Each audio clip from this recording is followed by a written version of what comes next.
A poor girl rescues a man at the foot of the mountain. She knows he's a billionaire, but she doesn't care. The wind howled through the valley, carrying icy snowflakes that cut like tiny blades. Emily Dawson's cheeks burned from the cold as she slogged through the deep snow. Her boots sank further with each step, and the sky above was heavy and gray, signaling an approaching blizzard. She pulled her tattered coat tighter around her and cursed the chill that seemed to seep into her bones.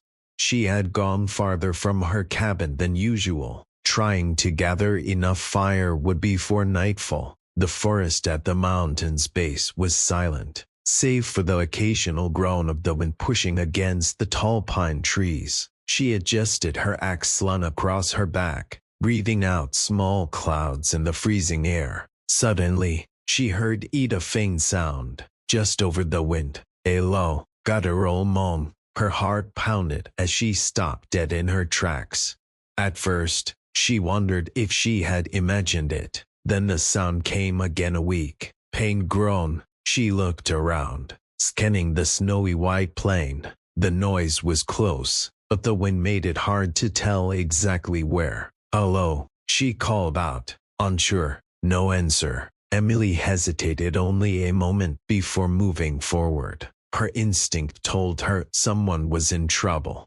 She moved cautiously, her boots crunching on the frozen snow. Then she spotted something unusual, a dark shape, barely sticking out from under a mound of snow. Her heart shot into her throat. She ran over and fell to her knees beside the figure, brushing away the fresh snow. She saw a man's face. His pallid skin and dark hair, frowning at the edges, told her he was alive. His clothes were torn and soaked, though they looked expensive. His lips were bluish, and his eyes half closed. "Can you hear me?" she asked. Emily shook his shoulder gently, but he barely stirred. "Sir, wake up," she pleaded. A weak groan escaped him. His fingers twitched slightly, fighting the deadly cold. She leaned closer. "You need to wake up. Stay out here, and you'll die." His lips parted, and for a moment, she thought he'd speak. Only a whisper came out. "Help." Emily clenched her jaw and quickly assessed him. His leg was twisted at an awkward angle, blood pooling in the snow beneath him. With broken bones and this cold, he wouldn't last long. She cursed softly and grabbed his arm, trying to lift him. He was heavier than she expected, weight against the snow. "Come on," she muttered through clenched teeth. She slid one arm under his and swung his leg over her shoulder. Every step was a struggle. The snow and wind fought her as she pulled him along. His groans of pain made her heart ache. His head pressed against her shoulder. She didn't ask who he was or how he'd ended up there. Nothing mattered now. Only getting him warm and safe. Stumbling through the snow, she clung tightly to the unconscious man. Her arms ached, but she refused to stop. The cold sliced through her coat and numbed her limbs, but she kept going. His shallow breath and slack body told her time was running out. When she finally reached her cabin, her muscles burned with exhaustion. She yanked the door open and nearly fell inside. Inside, warmth spilled over her as she dragged him in. The contrast with the icy outdoors was harsh but welcome. She closed the door behind her, grateful for the shelter. Outside the fire, the wilderness lay quiet, shadows flickering on the wooden walls. She struggled to move him to the old couch near the flames. His body was freezing, and his fingers looked stiff and frostbitten. Quickly, she bundled him in blankets and knelt to check his injuries. His face was thin, with sharp features even in his unconscious state. Her eyes fixed on his torn coat, stiff with frozen blood. She saw a deep cut on his leg, raw and angry looking against his pale skin. She muttered a curse under her breath. If infection set in, he wouldn't make it. She worked fast, cleaning the wound with warm water. He stirred faintly, a small groan escaping, but stayed unconscious. After wrapping his leg with fresh bandages, She exhaled slowly. All she could do now was wait. Hours slipped by as she sat in an old wooden chair, watching him with wary eyes. His breathing grew steadier. His face no longer looked ghostly pale. The fire cast soft shadows across his features. The stubble on his jaw was rough, his strong face marked by the firelight. He didn't seem like a local. Who was he? What was he doing in this remote place? Her mind filled with questions until his voice broke the silence. "Where am I?" he asked. She moved closer as his eyelids fluttered open. His stormy gray eyes darted around, confused. "You're in my cabin," she said firmly but calmly. "I found you half dead in the snow." He groaned and touched his temple, as if trying to piece his thoughts together. I don't remember," he muttered. "What's your name?" she asked. He hesitated, blinking at the fire. After a long moment, he rasped, Richard Caldwell." Something about the name rang distant bells in her mind, yet she couldn't place it. She crossed her arms. "You were in bad shape when I found you," she said. "Your leg was messed up, and you had no gear." "What happened?" Richard exhaled sharply, trying to sit up. Pain flashed across his face. He clutched his bandaged leg. "I don't know. I remember the cold and the storm." He shook his head, frustration darkening his features. "Everything else is a blur." She studied him carefully. She wasn't sure if he was lying or just confused. Either way, something felt off. Suddenly, his expression changed. Alarm replaced his confusion. "My phone," he muttered, patting his coat pockets. "My wallet, where are they?" Her stomach clenched. "They weren't on you when I found you." His jaw tightened. "No, I had them. I remember. My phone, wallet, and watch, they're gone." A heavy silence filled the room. She knew what that meant. Someone had taken his things. In this harsh wilderness, it didn't happen by accident. "Someone robbed you?" she asked, voice even. Richard let out a bitter laugh. "Seems like the only explanation." She frowned. If someone left him out here to die, it meant they wanted him gone. But why? She glanced at the fire, its flames flickering as if mirroring her thoughts. Richard Caldwell, rich clothes, sharp eyes, no memory of how he got here. Something about him didn't add up. Still, despite her gut feeling, she couldn't turn him away. Not yet. Morning light seeped through the frosted windows of the small wooden cabin, giving everything a pale glow. The fire in the hearth had burned low, leaving only soft, crackling embers. Quiet filled the room as Emily moved around, adding more wood to the stove and placing a kettle over the flames. The scent of pine and smoked meat drifted through the air, simple, familiar, and comforting. Behind her, the rustling of blankets made her look back. Richard was stirring slowly, his movements stiff and deliberate. He winced as he shifted his injured leg. His face still looked pale from exhaustion, like someone recovering from a close call with death. But his sharp gray eyes flicked her way, more alert than before. "You're awake," she said, setting down the tin cup she was holding. He gave a small nod, rubbing his face as if wiping off a nightmare. "Yeah," he replied hesitantly. "I guess I owe you thanks for not leaving me out there." Emily scoffed softly as she poured hot water into the cup and approached him. "You'd be frowning if I had left you." She handed him the steaming device. "Drink this. It'll help warm you up." Richard hesitated before taking the cup, eyeing the hot liquid warily. "What is it?" "Pine needle tea," she answered with a smirk. He looked doubtful. "You don't have many options, city boy. Either that or freeze." Richard gave her a confused look but stayed silent. He lifted the cup to his lips, grimacing at the bitter taste. Still, he drank it.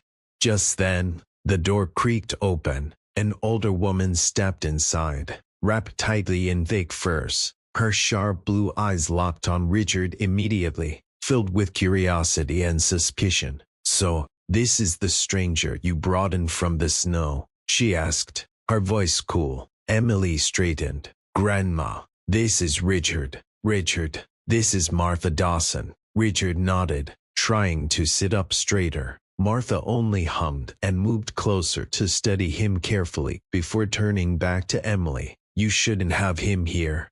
Emily crossed her arms. "I couldn't leave him to die." Martha sighed and untied her fur-lined hood. "You're too soft, child. Strangers bring trouble." Emily clenched her jaw but stayed quiet. She knew Martha wasn't cruel, just cautious. Life in Alaska had given her that way. Still, Emily had made her choice. He stays until he's strong enough to go. Martha exhaled loudly but didn't argue. Instead, she headed to the stove and started fixing breakfast. Her movements were slow but precise. Richard watched quietly as both women worked. His gaze wandered over the simple cabin. Shelves along the walls held jars of preserved food. Dried herbs hung from the rafters, and old rifles rested near the door. The wood was smooth from years of use. Despite its plainness, the cabin felt warm both in temperature and in the silent connection between grandmother and granddaughter. The smell of food filled the air. Richard's stomach clenched painfully. He hadn't realized how hungry he was until that moment. Emily saw his expression and gave a small smile. "Haven't eaten in a while?" she asked. He frowned and shook his head. "I don't remember." "Your lucky breakfast is almost ready," she said. Minutes later, Martha placed 3 wooden bowls on the table. Inside were thick stews made from dried venison, root vegetables, and wild herbs. It wasn't fancy, just simple food, but it smelled good. Richard hesitated before picking up a wooden spoon and trying some. The stew was hot and rich. The flavors of slow-cooked meat and wild seasonings filled his mouth. It was satisfying and hearty after the cold outside.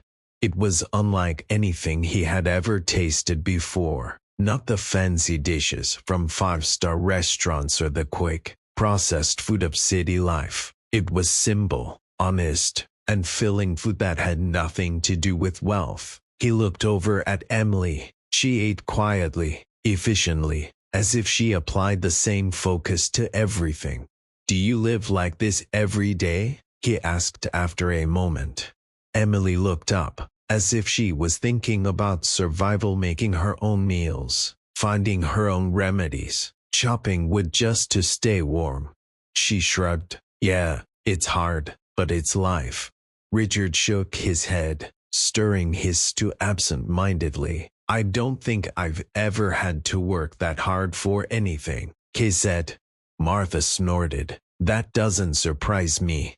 Richard chuckled quietly. I bet Emily watched him a moment. There was something strange about seeing a man from wealth sitting at their humble table, eating simple food. He looked out of place here, but the way he stared at his bowl, as if rethinking everything he knew, made her wonder. Maybe he wasn't as lost as he seemed.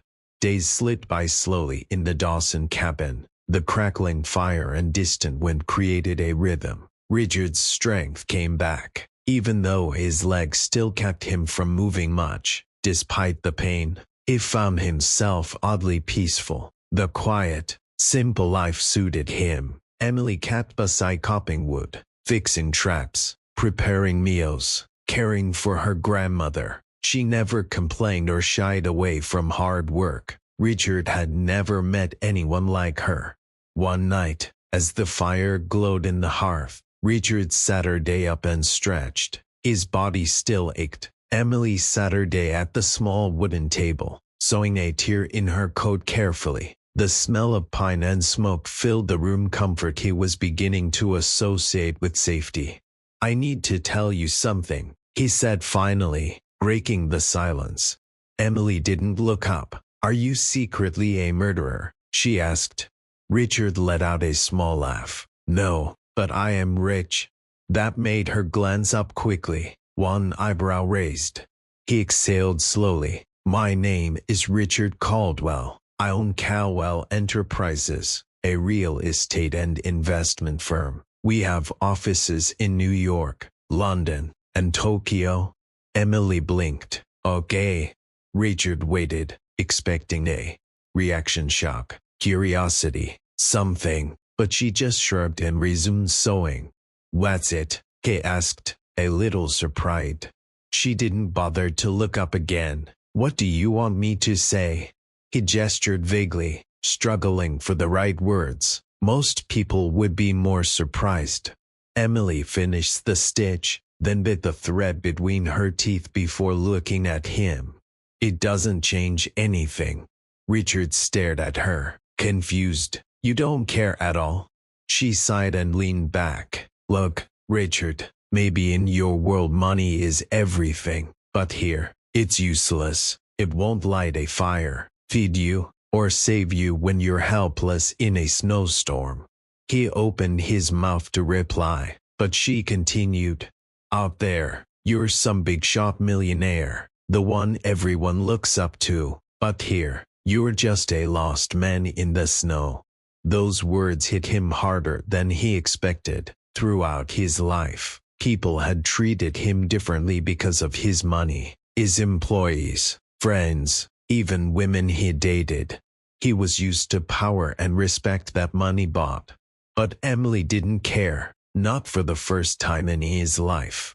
Richard felt something new, an awkward kind of humility. He leaned against the couch, staring at the fire. His mind was a tangled mess. Emily stood up, stretched, and said she was heading to bed. She asked him not to overthink everything. Richard, a city boy, watched her walk into the small room beside him, leaving him alone with his thoughts. For the first time, he wondered if he had been living all wrong. The next morning, the air was sharp and cold, filled with the scent of pine and fresh snow. Richard stepped outside and leaned on the wooden porch railing. He looked out at the vast wilderness before him. Tall mountains rose against the pale blue sky, their peaks coated in white. It was a scene unlike anything he had seen in New York, a place that felt truly wild, belonging to the earth, not to men in suits. Emily appeared from the side of the cabin,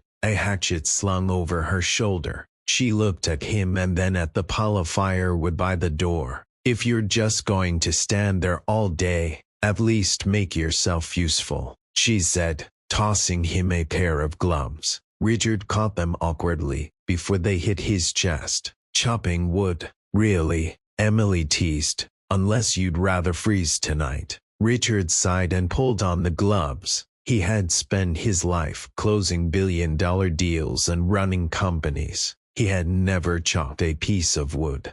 But as he followed Emily to the clearing behind the cabin, he felt something strange. For once, he wanted to try. At first, he was terrible. The axe felt heavier than he expected. Every swing barely split the logs. Emily watched with her arms crossed, a small smile trying to hide her amusement. You don't have to hit it like you're mad at your stock portfolio, she said. Richard groaned, wiping sweat from his brow. Maybe I should just let you do it, he muttered. Emily stepped closer. No, let me show you. She positioned his hands on the handle and guided his stance. Her fingers were rough but warm. Her presence distracted him for a moment. The sunlight caught the strands of her wind-tousled hair. She smiled and said, "Try again." Richard swallowed hard and focused. This time, with her help, he swung the axe. The log split clean in two. Emily grinned. "There you go." Richard looked at the split wood, a small feeling of success warming him. It wasn't much, but it mattered. Maybe there was something to this working with your hands. Days went by, and Richard started to change. He helped Emily with little chores, fetching water from the Franzin stream, fixing the old roof, setting snares in the woods. His suit and tie were replaced with thick woolen clothes, borrowed from Emily's grandfather's old chest. His hands, once only used for signing papers, grew rough from work. Strangely, he didn't mind. One evening, as they Saturday by the fire, Emily handed him a bow. "You're going to teach me how to hunt," she said. Richard hesitated. "You want to eat, don't you?" he asked. Emily smirked. "That's the point," he sighed, shaking his head. "Fine, but if I get hurt, you tell my board I was negligent." The next morning, they moved carefully through the woods. The air smelled sharp with pine. Emily moved like a ghost, silent, calculated. Richard snapped every twig he stepped on. They tracked a rabbit for nearly an hour. When Emily finally nudged him, she said, "Okay, city boy, take your shot." Richard hesitated. He knocked the arrow, his hands trembling. The rabbit twitched its ears. Sensing danger, he hesitated again, and the moments slipped away. Emily whispered, while Richard exhaled slowly and released his arrow. It missed by a mile. Emily winced at the sight. "That was hard to watch," Richard groaned, rubbing his forehead. "Maybe he should stick to real estate." She laughed softly. "Come on," she said. "We'll try again later." That afternoon, as they headed back toward the cabin, something changed in the air. The birds stopped chirping, and the wind grew still. Emily frowned. Richard frowned. "What is it?" he asked. A deep, guttural growl rumbled through the trees. Richard's blood turned cold. He slowly turned his head just in time to see a massive grizzly bear step out from the brush. Its dark eyes locked on them, muscles tense. It was too close, too big. Richard's breath caught. He had never felt fear like this before. Emily acted first. Hushingly, she told him to back away. Richard obeyed, his heartbeat pounding. The bear huffed and stepped forward, paws crunching the snow. Suddenly, it charged. Richard had no time to think. Emily grabbed his arm, shoving him behind a tree in one quick move. She lifted her rifle and fired a warning shot into the air. The loud crack shattered the silence. The bear frowned, ears flat. It hesitated. After a moment, it let out a final huff and turned back into the woods. Richard's hands trembled as he pressed against the tree, struggling to breathe. Emily lowered her gun slowly, exhaling deeply. Richard panted, trembling. That was the scariest thing he'd ever been through. Emily shrugged off her rifle, slinging it over her shoulder. "Welcome to Alaska," she said calmly. Richard let out a nervous laugh, still trying to steady himself. Deep inside, something had changed. Emily had risked her life without hesitation. She had saved his life. No one else had ever done that for him, not his partners, not past girlfriends, not even friends, but Emily, a girl who hardly knew him and had no reason to care, had protected him. In that moment, Richard Caldwell, rich CEO, saw that money meant nothing compared to this. The only sound in the cabin was the crackling fire. Richard sat at the wooden table, staring at his hands. Outside, the wind howled and shook the shutters, but he hardly noticed. His mind was filled with fragments of memory, trying to understand what had happened. Emily sat across from him, sipping her tea. She watched him quietly.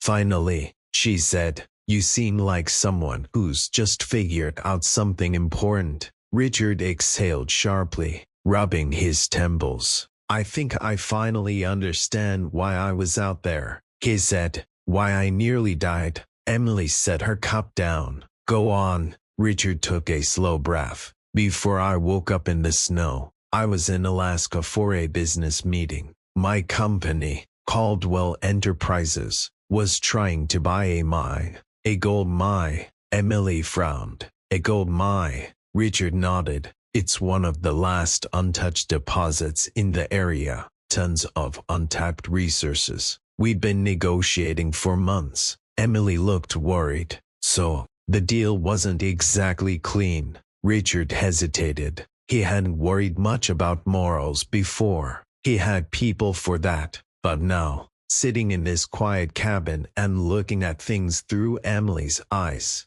everything felt different. The negotiations had been tough. He admitted that not everyone wanted him to take control of the mine. There were rival investors and competitors who benefited if he failed. Emily leaned forward, eyes sharp. You think someone tried to get rid of you? Richard clenched his jaw. Not just anyone believed it was his own assistant. The idea hit him hard, like a punch to the stomach. Memories flashed.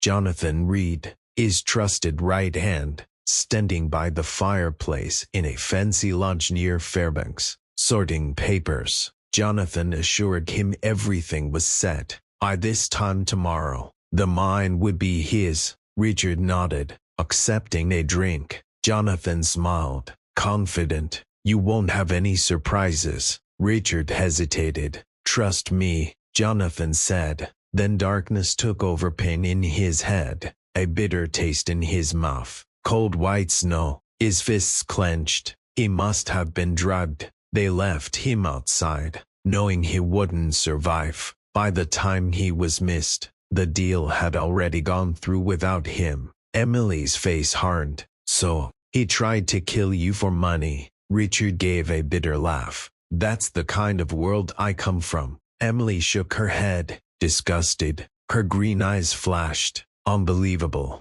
And you really trusted him? Richard exhaled slowly. Yeah, I did. He ran a hand through his hair. I can't let him get away with this. Emily studied him sharply. So, what now? Richard looked up, gaze dark with resolve. I have to go back. A silence settled between them. Emily leaned back, arms crossed. Of course, go back to your world of power and money. Richard frowned. I don't have a choice. If I don't stop him, he'll take everything I built. He'll win. Emily's lips pressed tight. And after that, you fix your business, catch the bad guy, then return to your fancy New York apartment. Richard paused. He hadn't thought about what came after. All he knew was he couldn't let this betrayal stand. But now, looking at Emily, he felt something strange. Respect, maybe. An uneasy feeling grew in his chest.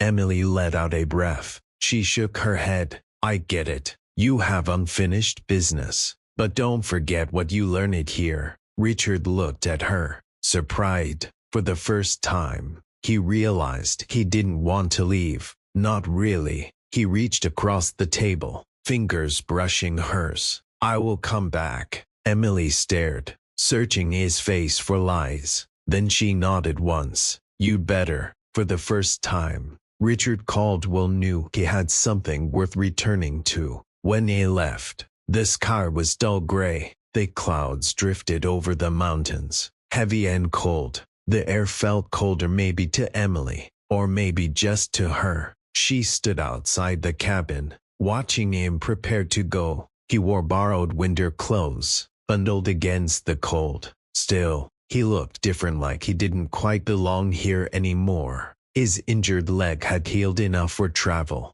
but he moved with a slight limp. Restless sled dogs barked, eager for the trip ahead. Emily crossed her arms again. Neutral. Are you sure you're ready? City boy. Richard smirked, though there was sadness in his eyes. I don't think I have a choice. She exhaled, her breath forming a small cloud in the freezing air. She just nodded, knowing he was heading back into a world he didn't fully belong in anymore. Richard gave a careful look and warned, be careful out there. Oi, the world isn't as kind as this place. Richard nodded, understanding. He turned back to Emily, hesitating. A million words wanted to leave his mouth, but none felt right. Instead, he reached into his coat pocket and withdrew something small. Gently, he pressed it into her palm. It was a silver compass, worn and aged. Emily frowned. What's this? She asked. Richard answered. That's my grandfather's. He used to say it always pointed him home. Emily looked up and met his eyes. Then she whispered, "And we're home for you." Richard hesitated, then softly added, "I don't know yet." Emily swallowed hard and curled her fingers around the compass. "You better figure it out." A long silence grew between them. Finally, Richard stepped back. He climbed onto the sled and barked a command. The dogs surged forward, kicking up snow. Emily watched silently as he disappeared into the white horizon. For the first time since childhood, she felt something strange, something that frightened her more than any storm. She missed him. Weeks passed slowly. Emily threw herself into quarry shunting, chopping wood, fixing what needed fixing. She told herself she didn't care that Richard hadn't sent a word. Still, each morning she glanced toward the trail he left, and every night she stared at the silver compass, turning it in her hand as if it held an answer. Martha noticed this. One night, she said, "He's not coming back." Emily didn't look up. "I never said he was." "Martha." Her grandmother's voice was calm. "She's right." "Emily, do you like him?" she asked. Emily scoffed. "Doesn't matter if I do. He has his world. I have mine." Martha studied her carefully. What if his world isn't what he wants anymore? Emily had no answer. Then everything changed one evening. Emily was outside stacking firewood when she heard distant sled dogs. She turned, thinking it was a trader passing through. Instead, a man with a sled stepped off. She had never seen him before. He was tall and heavy-coated, with a sharp face. There was something wrong about him, like he didn't belong here. The man pulled something from his coat, a sealed envelope. "This Dawson?" he asked. Emily nodded slowly. He handed her the letter. It was from Richard Caldwell. Her heart pounded. She hesitated before taking it. The paper was cold and stiff in her hand. The man nodded softly. "He's waiting for you." Emily's breath caught. Richard hadn't forgotten her. Now it was her turn to choose where she belonged. Emily had never seen so many lights. The city stretched out in front of her, alive and bright. Skyscrapers seemed to touch the sky. People moved through the streets like rushing currents. Horns blared. Billboards flashed. The place was overwhelming. She clutched the small silver compass in her pocket. It was her only link to her past. The black car that took her from the airport navigated busy streets. It finally stopped in front of a tall hotel. The doorman opened her door with a nod. Emily hardly noticed. She kept staring at the huge glass building before her. Was this really where Richard lived? She took the elevator to the penthouse. The ride was quiet. The city's hum the only sound. When the door opened, Richard was waiting. Neither spoke at first. He looked different, dressed in a sharp suit, clean-shaven. He looked like the rich man he had become. He had been here before, but his eyes looked different now. There was something softer about them, something she hadn't seen when they first met. Emily stepped forward slowly. She swallowed hard, trying to stay calm. "You wrote to me," she whispered. He exhaled and nodded. "I told you I'd come back. When I knew I couldn't stay away, I had to bring you here." Emily looked around the penthouse of polished marble floors, tall windows showing the city lights. All this wealth felt like another world, one she didn't belong to. Richard must have noticed her uncertainty because he moved closer. "I get it's a lot," he said softly. "I didn't bring you here to impress you." Emily folded her arms. "So, why did you bring me?" Richard took a breath. "I needed you to see who I was and who I want to be." Over the next few days, Emily saw how much Richard had changed. He fired Jonathan Reed, pressed charges, and took control of his business. More than that, he started something new, a foundation called the Dawson Initiative. One evening, over dinner, Richard explained, "It's a non-profit to help rural areas, especially in Alaska. They work on building infrastructure, providing medical aid, and improving education. He glanced at her and added, I named it after you. She looked at him, searching his face. She wanted to believe he was sincere. All she saw was truth, real and steady. One night,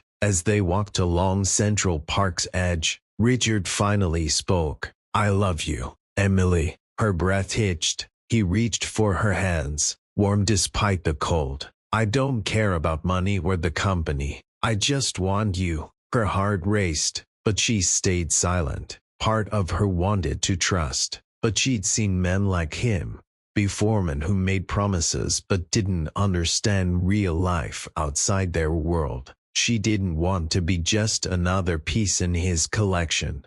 So she said, if you love me, Richard, then prove it. He looked confused. How? She asked. She held up her compass. Find your way home. Weeks went by. Emily returned to Alaska, unsure if Richard would follow. He did, not with fancy jets or suits, but as a man eager to learn. During his time there, he worked in the village. He learned about the land, the people, their daily struggles. He chopped wood, carried water, even tried to hunt, though he was bad at it. In those weeks, Emily saw genuine change. It wasn't just a game to him anymore. One evening, they stood by the river and watched the northern lights dance across the sky. Richard turned to her. Emily, he said, voice steady, can I stay? She looked at him, man who had been lost in a storm and broken by life, but who had found himself again, not with money, but with something deeper. A man who had found his way home. She smiled and gently took his hand. Yeah, she whispered, you can stay. And as the light shimmered above, they both knew they had found their way.